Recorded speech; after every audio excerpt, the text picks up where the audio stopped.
the Toyota Moonroof, you have the blind. You can open the blind. Now you have a bit of sunlight for a little bit extra vitamin D.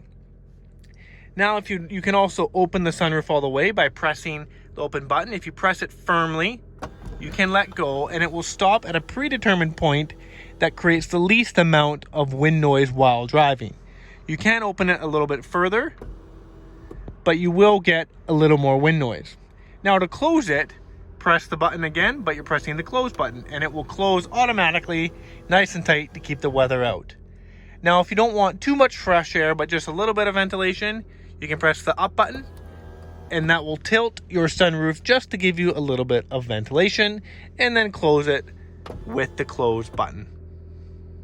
If it's a little bit too bright out on a hot summer day, you can use the blind to keep that extra sunlight out and keep it off the top of your head.